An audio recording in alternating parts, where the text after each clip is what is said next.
look into that one. Thanks, Joe. That's good advice. You're welcome. The Okay. Victorian government website will have the details. Okay, thanks. Good on you. Okay, I'll stop talking. Shall I put the mask on now? So I'm just trying to get it to go live, and it's a little bit slow, but you can hear me, right? Perfect. Loud and clear. Loud and clear. 5/5, is that right, Johanna? 4x4. 4x4. Oh, you Queensland uses a different system. We use 5x5. Yeah. That's probably a UK system. I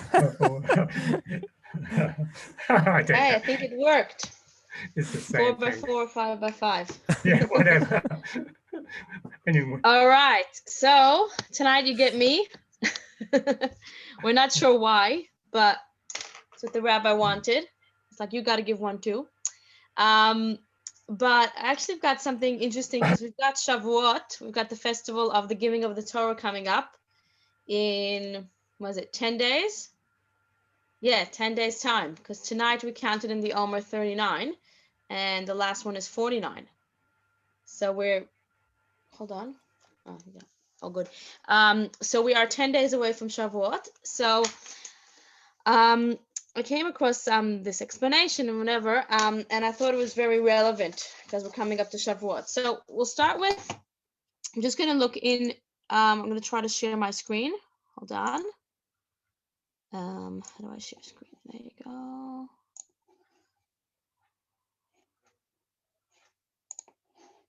Okay. You can see that, right? Yes, we can. Okay, so I've opened up in the book of Shemot, Exodus chapter 34. So what's going on here? So with the giving of the Torah, which happened on Shavuot, the Jewish people got the Torah and they said, Naseh v'nishma, right? They said, we will do and we will listen. And then Moses goes up to the mountain for 40 days. And the sad story, or the famous story, what happens when he comes down? He brings 2 tablets, the 10 commandments, and he sees the Jewish people have made the golden calf, right? They're serving idols. So what does Moses do? Moses throws the idols on the ground and he smashes them. And then there's the whole story of how they repent, and they, some people are punished, some people are killed. There's this plague going on, but I'm not going to get into all the details. So we go, it goes through that. And then Moses goes back up on top of the mountain to beg for forgiveness. And then he comes down, and then eventually God forgives him, right? So he's up there for another 40 days, and he comes down with the second set of luchot, the second set of tablets, right? Luchot hashniyot. So right now, what you see on your screen in Exodus chapter 34, I'm just going to read, Vayomer Hashem el Moshe, Psalacha shnei luchot avanim.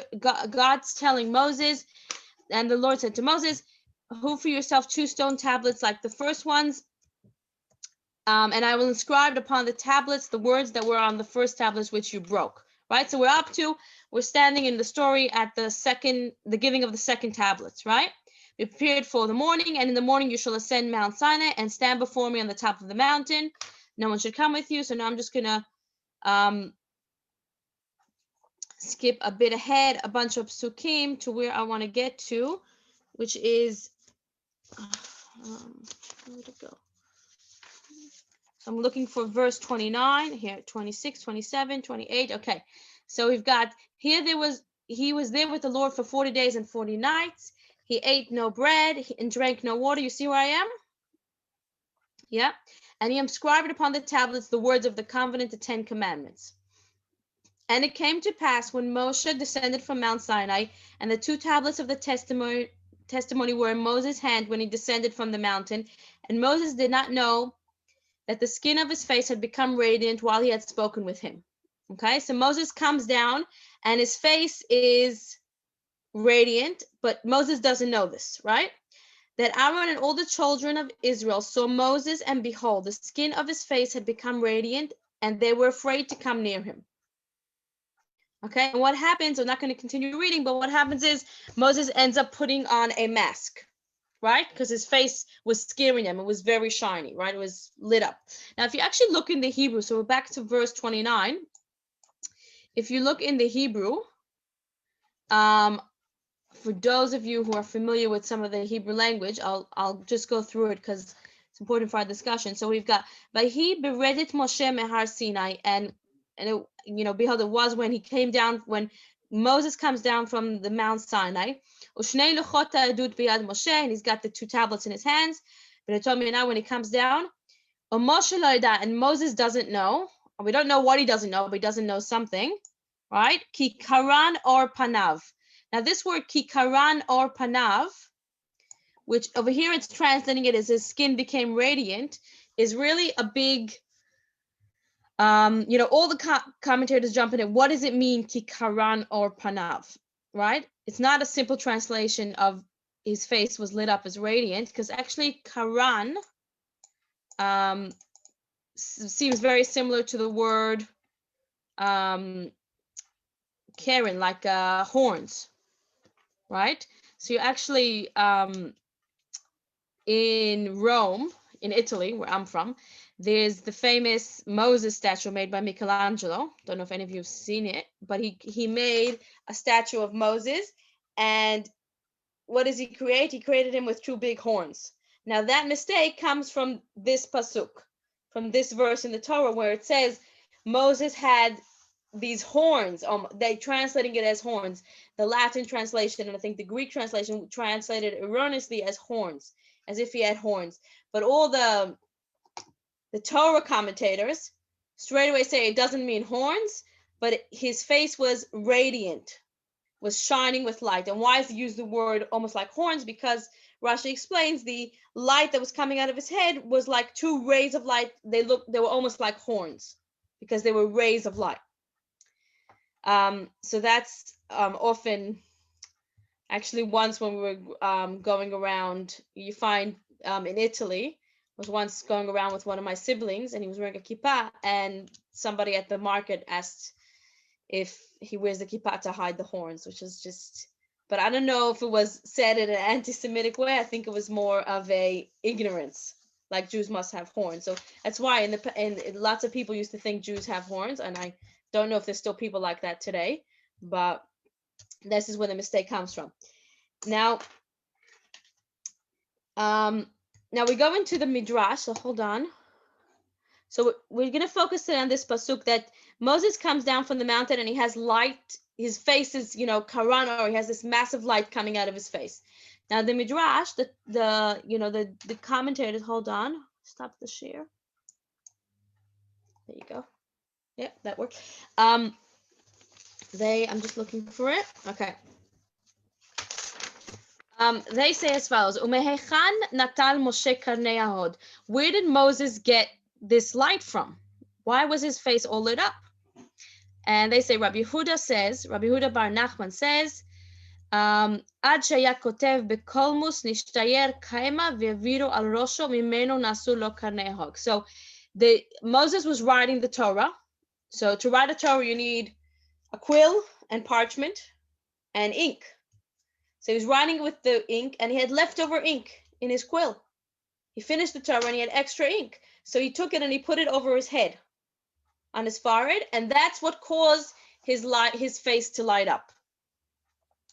So, hi Shelly, hi Maria. I'm just seeing who's on now. Hi Maria and Shelly. So this extra ink that was left over from the writing of the Torah scroll is what created, that's what the Midrash tells us, this is what created this tremendous light that was coming out of his forehead, or out of his face. Now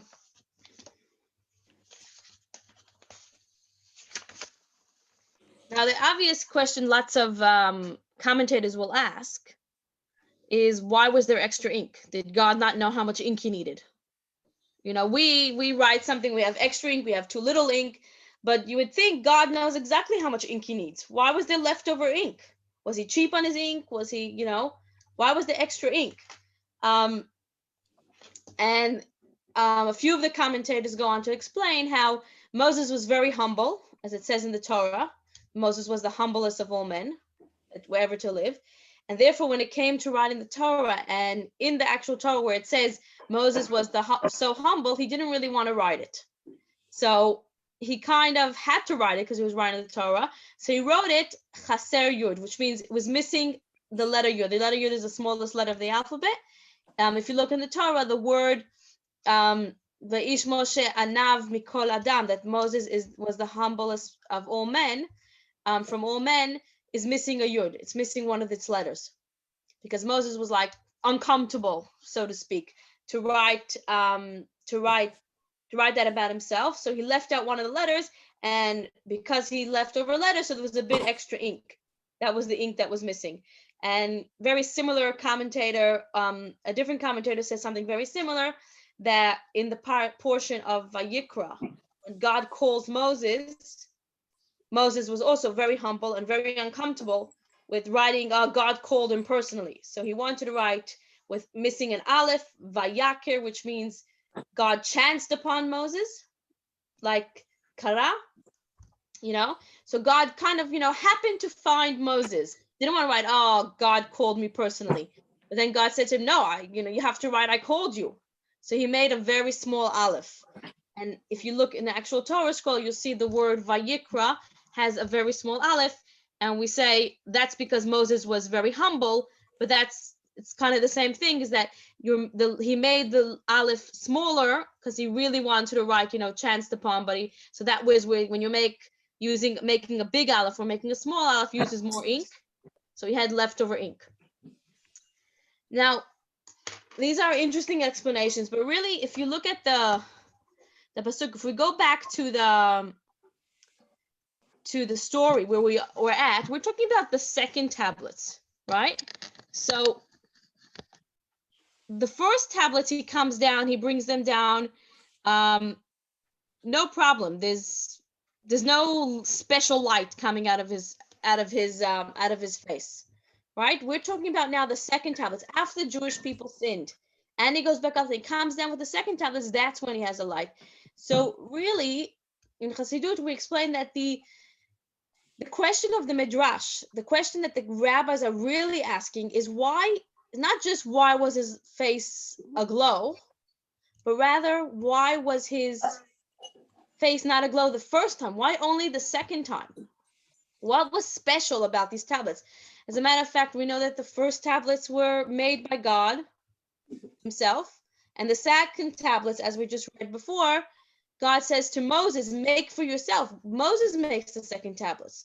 So they're not actually as spiritually high or spiritually, special as the first tablets. We consider the first tablets to be more holy than the second tablets in a certain way. Even though in the Mishkan, in the tabernacle, in the Aron, which tablets were there? Both of them. So we had the second set of tablets was complete, and the broken pieces of the first tablet were also left there, which is a discussion for another time about why those, you would think they would be reminding you of something not good, of the sins, but those were also had to be in the Aron. But the second tablets are considered not as holy as the first. So why was it the second time that he comes back and he comes down and his face is all aglow? Now, if you look at a Torah scroll, as many of you have seen the latest Torah scroll at Chabad Dingley, which is absolutely beautiful, and it's let me see if I have it here. Now, this is not a Torah scroll, this is a Chumash, but when you look into Chumash, I don't even know if you can see that, there are two components of a Torah scroll that make it kosher, okay? You've got the letters all have to be kosher, but besides that, each word has to be surrounded by white space. Each letter has to be surrounded by white space, by empty parchment on all four sides. Okay, so no two letters are allowed to be touching in the Torah scroll. If letters are touching, then it's not a kosher Torah scroll and they have to fix it up. Okay, so if you get, for example, you got a black piece of paper, I write on it, you can't see anything I wrote, not just because it's on Zoom. Very difficult to see what I wrote. especially if I was using exactly the same ink, right? Now, in this paper, you can see there's the ink, the letters, but there's also the white space. And the white space is what makes the letters legible, right? If I would just fill the whole paper with ink, you wouldn't be able to read it. So the same thing in the Torah scroll, each letter has to be surrounded on all four sides with white space. Now, in Chassidut, in the teachings of Chassidus, we talk about two types of light, okay, in the world in general. And you can also kind of put it into everyone personally, and we're going to talk about the Torah.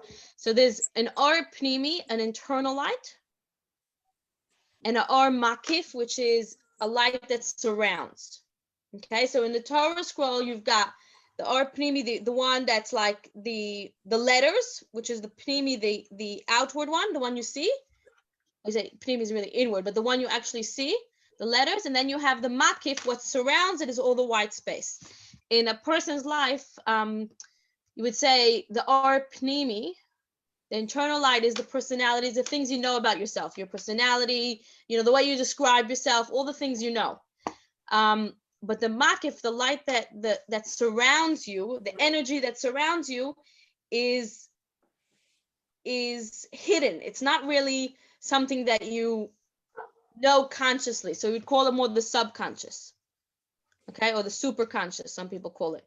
So you've got the Or Pnimi is the things you're conscious about, and the Or Makif, the one that's around you, is the subconscious. So it definitely exists, and it's definitely there, and it for sure drives a lot of the decisions and things we do and say, but we're not always aware about it. Matter of fact, most of our lives we're probably not aware of our subconscious, even though it's driving us in different ways. But once in a while, we'll feel something, or we'll connect to something, and we'll be like, we'll realize something about ourselves or understand something about ourselves, right? Sometimes people don't want to know what's in their subconscious because it's too difficult, or it's too much to bear, too much to acknowledge, right? Because if they have to, unpack it, then they have to actually, say, hold on, I need to accept these things about myself. And a lot of people, don't want to go there. They just rather just live in their Or Pnimi because it's easier. They don't want to go into the things they don't know about themselves, right? Now, the same thing we're saying in the Torah, the letters are the Or Pnimi. It's the letters that we see. The 8 letters together make up words, make up sentences, make up paragraph. It's there, it's clear, it's black and white, right? It's black on white. But the space that surrounds the letters in the Torah, the empty space, the parchment, now that is what we call, the superconscious of the Torah, the things that aren't written. So we often say, everything's in the Torah, but not everything's clearly spelled in the Torah. There's certain things, every letter in the Torah needs to be surrounded by its white space, to leave space for the things that aren't written, the unsaid stuff, but which is, in a certain sense, even deeper than the letters, because the letters are there, you can define them, you can see them, but there's certain things that are above letters that are, they're too deep to write down, too deep to express. The same way in our lives, sometimes things that are in our subconscious are too hard to express. They're too deep. You can't explain it. It's too deep inside. So the same thing in the Torah, we have the white space, which is the parchment, which is too deep to be expressed, too deep to write it down, right? So that's the two components of the Torah. You have the black letters and the white space, the Pnimi and the Makif. And you can see it in a lot of things in the world and in your life. I'm saying in people's personalities. Now, each Jewish soul is compared to the Torah, okay, as a letter in the Torah. There's a famous saying that there's 600,000 Jews. It's not 600,000. There's 600,000, like they say Jews, but it means primary Jewish souls. Okay, all our souls come from those 600,000 main souls. So all Jewish people come from the 600,000 main souls, and the 600,000 letters in the Torah, which if you count, there isn't, but that's, I think, a shiur for another time. But this is the saying that the word Yisrael is yesh shishim ribovis otiot. So there's 600,000 letters. So each Jewish soul is compared to a letter in the Torah. Okay, so we each have our spot. That's why it's very common for people to buy a letter in the Torah or a few letters in the Torah, to take part in the Torah, right? As when we had Dafnat Sefer Torah, we encourage people to buy a letter because everyone's compared to a letter. Everyone has a part in the Torah, right? Now,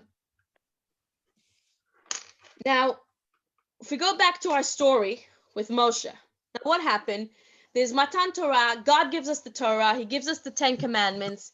And we say, yes, we're going to accept it. It's like it's the marriage. We say it's the marriage between God and the Jewish people. And all is great. All is happy. And then what happens? A mere, 40 days later? The Jewish people are serving an idol, the golden calf. And God is done. He's like, this relationship is over. We're done. I'm done with them. And he says to Moses, I'm going to kill them all, and I'll start a new nation from you. This is not going to work. And when Moshe breaks the tablets, it actually says in the commentaries what happens. He comes down and he sees the people doing this golden calf, and it says that all of a sudden his tablets that are in his hands, he sees all the letters flying away. And all that was left was heavy stones, and it became very heavy for him, and he smashes them. So the same thing, this connection, you can kind of bring it back to our story where we were saying that every Jewish person is a letter in the Torah. But when the Jewish people disconnected themselves, so to speak, from God by betraying Him, by going to the gold, making the golden calf, these letters flew away. The connection was gone. The relationship was over, and they flew away. So God says, I've got, the letters are gone. These Jewish people are not in my Torah anymore. They've done their own thing. Time to make a new people. But what does Moshe do? Moshe doesn't say, okay, great, I'll be the new leader. Well, I'm still the leader, and my kids will be the new nation. Moshe, no, he doesn't give up. He sits on Mount Sinai and prays to God, and, say, makes God crazy. If you look in the Torah, he doesn't give up. He says, you are going to forgive these people. As a matter of fact, he says, if you don't forgive them, then erase me from the book you have written. The famous words of Moshe is that, God, if you don't forgive the people, then take me out of your Torah. I want nothing to do with this Torah. Take me out. And what Moshe was really saying, if you look at it from a Kabbalistic perspective, he's saying, if you forgive the Jewish people and you're acknowledging that they are still part of the letters of the Torah, great. But if you're not going to forgive them, then erase our names from the Torah. Erase my name, erase their name. What is erase their name trying to say? Erase their name means don't look at the letters anymore. Take away all the letters. We're not any more letters. Now we're going to be the white space where there are no letters. Moshe was trying to reveal the deeper connection that we have with God. He was trying to reveal the connection, the place in the Jewish person that he can never be disconnected from God. Yes, they can stop being a letter. You can stop having an obvious relationship with God. You can think you can betraying God, but really deep down in that white space, in the place that's hidden that you don't see, a Jewish person is always connected to God because we have a soul. Well, all people have souls, right? And the most deepest part of your soul, it's called the Yechida, is a piece of Hashem. It's a piece of God.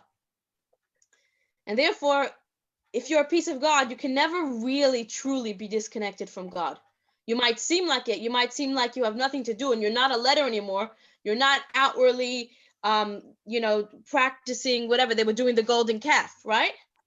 So people, they can look like they weren't connected to God. They look like disconnected. But Moshe stood on Mount Sinai and he said to God, erase my name, erase all the names, and look deep inside, look into the white space of the Torah. Let's reveal the connection, the place where we were never disconnected to begin with, because we can't be disconnected because we are one. Sometimes when people go, have difficulties in their marriage or relationship with their kids or whatever it is, in different relationships in life, and people get so caught up in the, in the details, myself included, they did this and they did that, but they sometimes forget the deeper connection. Hold on, Why did you marry that person in the first place? Or that connection that, you know, they're a child, that you're a child. That's a deeper place where there are no words and you know, nothing else matters. That's what I call the white space. Is actually, I went last week to a retreat for Rebbitzins, and they had a lady speak, and she shared a story that really I've been thinking about a lot ever since I heard it. It's just really touched me. So this is a lady, she's like senior already, but she was telling us how when she was much younger and had young children, her mother-in-law was not what a good mother-in-law should be, as in her mother-in-law was not very kind to her. And it got to a point where her mother-in-law did something that really negatively affected her and affected her kids. And it was just wasn't right. She did something that, didn't say exactly what, but she said, you know, look, it was something that didn't do, you know, was unkind to me and unkind to my kids as well, affected them as well.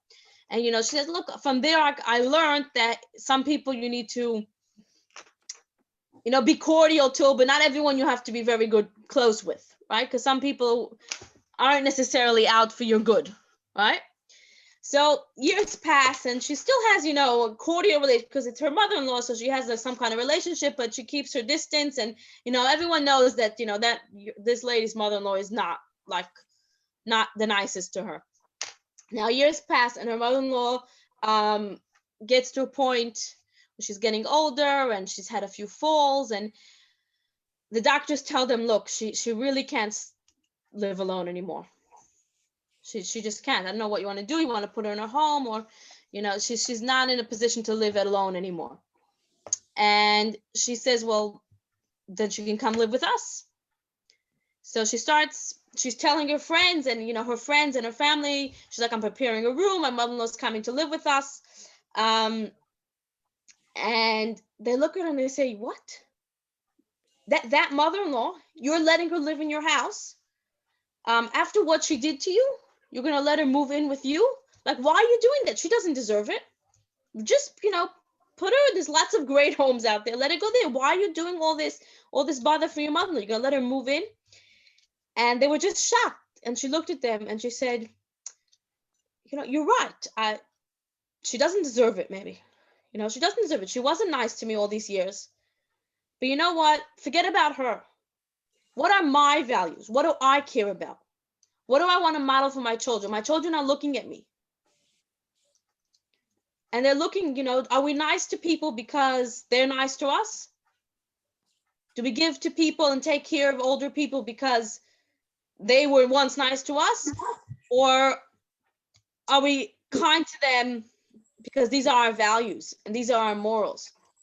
And because, you know, she's still her mother-in-law, she's still her husband's mother. Or like I would say, you know, because it says so in the Torah, you need to take care of, you know, your parents and your, so she said, like, people were shocked at her. They couldn't believe it. Because for me, what was most important was what my values were and what I want to model for my kids. It wasn't about her anymore. She actually said, you know, so her mother-in-law moved into her and she lived with her for a couple of years.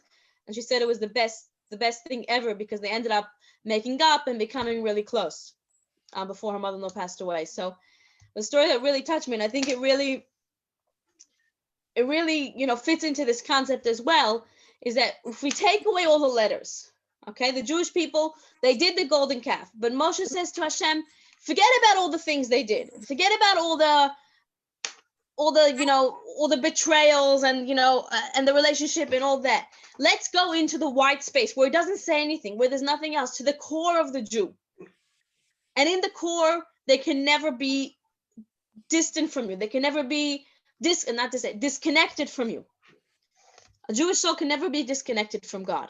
It's impossible because he's a piece of God. So that's what Moshe was doing on the mountain.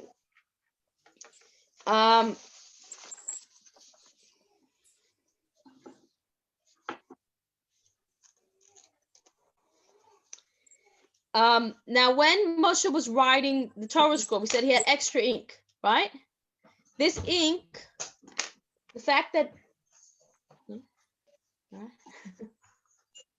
Abby's coming to check on me. Oh, someone's trying to get in. Okay, no worries.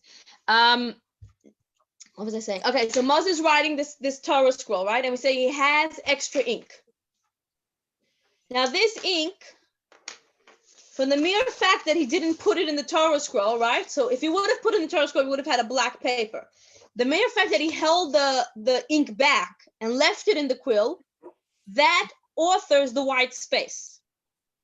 Does that make sense? So we've got the ink that he wrote down that writes the letters, right?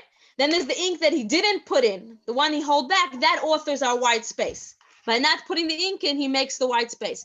Now that ink of the white space, which was too high to be expressed, and we said it's the deeper connection the Jewish people have to God, that's the ink he puts on his head. Okay? Now this is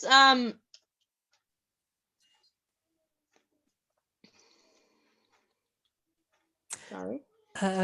Rebbitzin, so Dora, I'm not going to heckle. I'm not really That's questioning. what you can ask. But I would like to ask. There's a metaphor that keeps on going through my head, which I'd like to share with what you're describing. It's fascinating, and what led me to this realization is actually the background image. They've got the bridge, the ocean behind you, and what I was picturing is that the parchment is like the water, and the black, the ink, is the tops of the mountains going up through the water, if you like.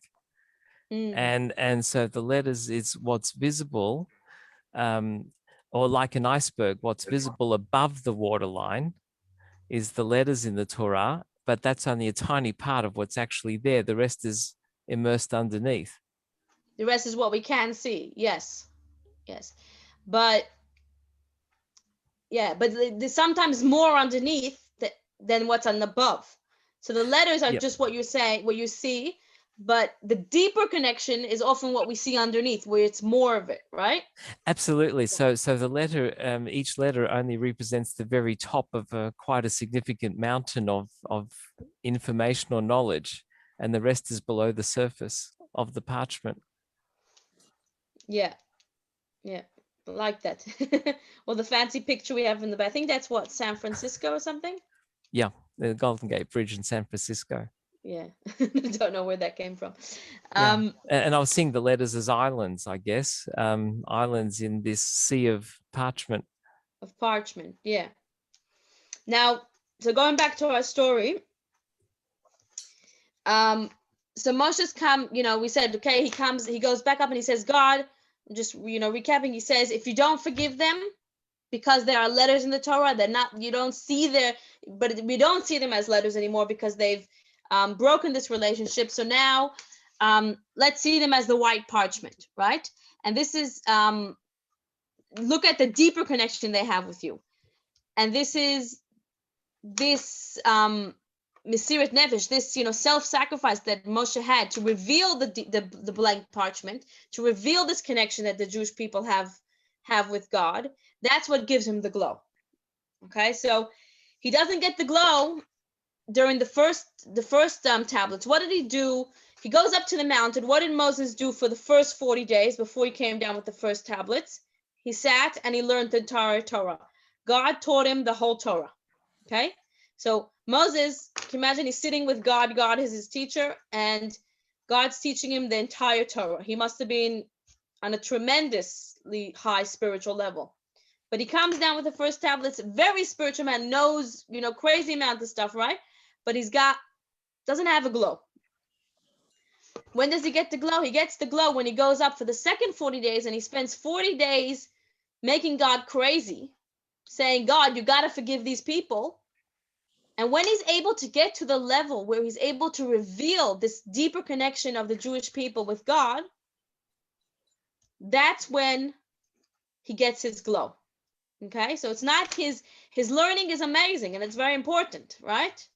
But it's the fact that when he's able to repair the relationship between God and the Jewish people, that's almost the highlight of Moshe, because that's when he gets his glow. That's when he's all of a sudden shining, right? So that's kind of where he reaches this spiritual, level, right? Now, the same thing, sometimes in life we see people that, it takes like a crisis to get them to really reach a certain level in themselves. People live their life, but we see people who go through something more difficult or some, either a crisis. It doesn't have to be a major crisis, sometimes a small crisis in themselves, but it makes them reach that, the subconscious, the supernatural themselves, and understand themselves and become much deeper people. I know all the people I meet, often people who've been through, whether it's an illness or something in themselves, or they lost their job, whatever, they end up becoming such deeper people in a way, because they're able to reach that super conscious and to dig deep. So the Jewish people, when they disconnect from God and they have the Egel Azav, the golden calf, they seem to be disconnected, but then when they go back to God and reconnect, Moses reveals the deeper connection they have with God, the one that can never be disconnected, no matter what. Nobody can, the deep connection a Jewish person has with God, nobody can ever take away, no matter what. So it can be covered over, but nobody can taint it. When Moses reveals that, they become even more deeply connected to God. You see that also sometimes in people's relationships. People can have a good relationships for years, but then they have this, major crises, whether it's with their parents or their kids or their spouses or their friends. And sometimes the relationships break off, but sometimes when people are able to get back together, the relationship becomes much closer and deeper and stronger.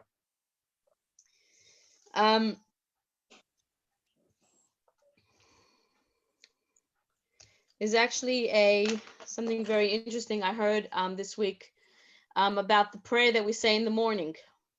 Right when we wake up in the morning, before we even wash our hands, we say the prayer of Modeh Ani. I'm sure many of you are familiar with it. Modeh Ani Lefanecha, I thank you, Hashem, for giving me back my soul, right? Now, God's name is not mentioned in that prayer.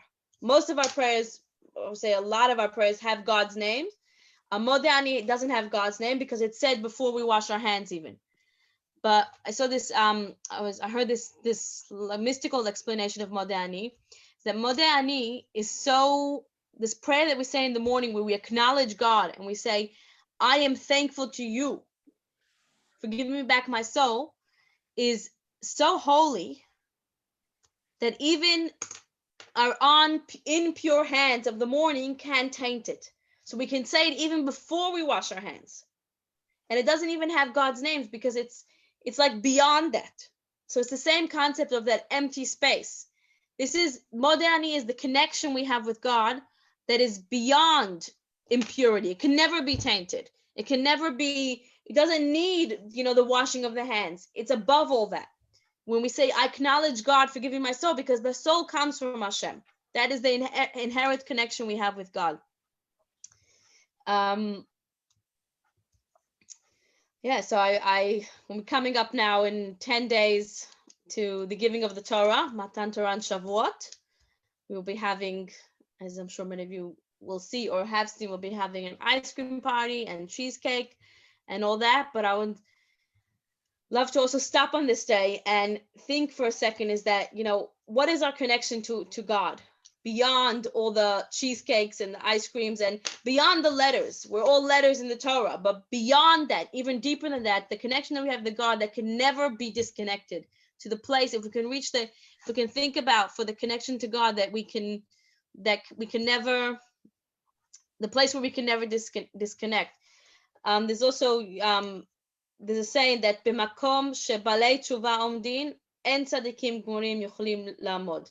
In the place where a Baal Tshuva is someone who has returned, we don't use the word repent because it's not an accurate translation, but somebody who has returned, has gone off astray and has returned.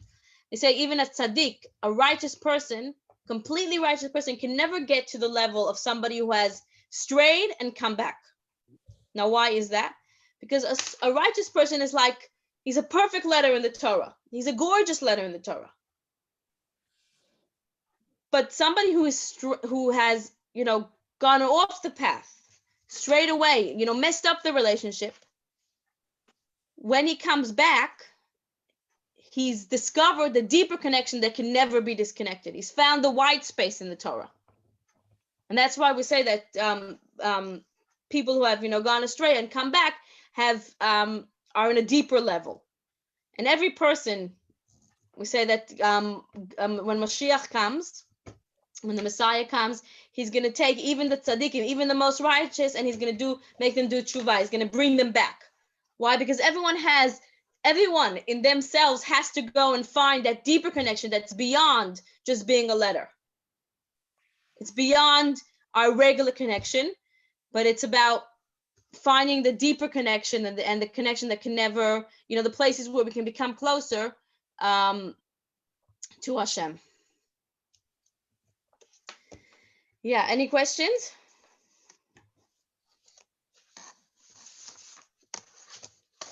Wow, it's very powerful thoughts there.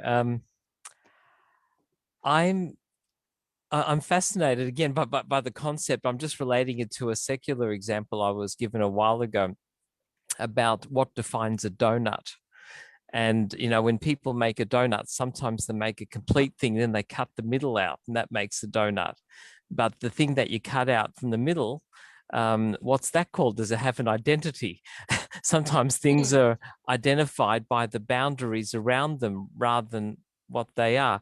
So I'm thinking of the letters in the Torah. It starts off all white space, and then you make a boundary around something, and then suddenly it comes into existence. Without the boundary, there's no existence. Or there's universal existence. It's all existence. Yeah, well, I like the example of the donut. It works well. It's the blank space inside the donut. Yeah, because it's the blank space that makes the donut a donut. Without it, it's something else. Wow. Yeah. It reminds me of when do we dance with the Torah? We don't dance with the Torah on Shavuot. Shavuot, we got the Torah, and we have, we celebrate and we have a holiday, but we actually dance with the Torah on Simchat Torah. Right? Simchat Torah comes after Yom Kippur. Now, Moses came down with the second tablets on Yom Kippur. Okay, that's when he came down with the second tablets, and the Jewish people were forgiven. It's the holiest day of the year, and it's a day of forgiveness. That's when the Jewish people got that original forgiveness. But a few days later, a week later, we celebrate Simchas Torah. We celebrate the Torah. You would think you would do it on Shavuot. No, but we do it after we have the second tablets, after Yom Kippur. But when we dance with the Torah, as I'm sure many of you have realized, we don't open the Torah. You can't see any of the letters in the Torah when we dance with it. We don't say, oh, let's learn it. That's how we're going to celebrate. We celebrate the Torah when it's closed. And we surround it and we go in circles. So it's also kind of fits in. It's like the inside of the donut, the round donut. We don't see the letters when we celebrate, because we're celebrating that connection we have with God and with the Torah that's, beyond the letters that are opened. And the learning. Rebbetzin, can I ask another practice regarding the Torah, and maybe it's related to all this? If there's almost a minyan, they're missing one person. I've heard sometimes they can substitute the Torah as a person. The Torah. I know they can substitute a child with a chumash, but I'm not sure. I've never heard of the Torah. Maybe Mendel can answer that. I'm not sure about that. I'm not so familiar with the halachot of a minyan. Not sure if he's here. Mendel? Sorry, I didn't get the question. What do you want to substitute with the Torah? No, for a minyan, if you have 9, can you use a Torah as a 10th? No. There's a custom that says that you could use an older child holding the chumash as a 10th.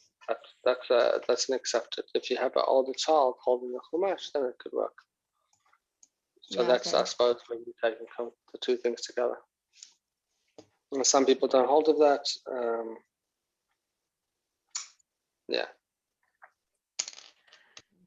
Can I ask one more question while everyone else is thinking of their questions? So the importance of the white space in the Torah, is there a requirement for how white the parchment needs to be? How white it needs to be? Oh boy. I don't know. It has to be made out of leather, right? I don't think so. Doesn't have to be. The amount of contrast between the parchment and the ink. You're saying if it was too dark. If the parchment was too dark, yeah. Interesting. No, I don't think I've never seen halakha that goes into that. In other words, I think it's a general take and an exception understanding that that parchment is going to be relatively light, and you have to use black ink. That's what halakha says. Halakha says you do have to use black ink, and it's like, and I don't think it's possible to find leather parchment that is not relatively white. That would be quite unusual, I would think. So you could, halakha does say that you can use cowhide or any kosher animal already. I actually once saw a Torah that was from, I think it was a goat, and it was the heaviest Torah I've ever seen. It was like they literally needed the heavy, because it's much thicker. So the leather was actually like orangey. It had like an orange tinge to it, but that was his natural look. So I think as long as it's like that, then it's okay. As in, I've never seen any halakha about the look of the thing. Maybe I'm wrong, but that's as far as I know. I've learned a lot just then. Thank you. I didn't know there was an orangey parchment. That's just the top of my head. It's in San Diego.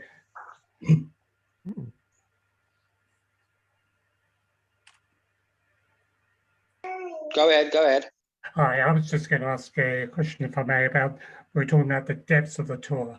And as I gather, every Hebrew letter has a number. It represents a number in each of the letters. So, I mean, with Kabbalah, you've got layers within layers of the Torah, I gather. And so there's a lot more deep down that we don't see, which is always coming to light through interpretation, through the Kabbalah and the letters of the Hebrew letters. Am I right in saying that? Yeah. So the Kabbalah, you're saying because of the gematria, the numerical values. The numerical values. So the Torah, the explanations of the Torah are just, they're almost never ending. You can always dig deeper and deeper and deeper. It's like layers of an onion. You keep peeling, but that's all. Yeah, that's all included in the.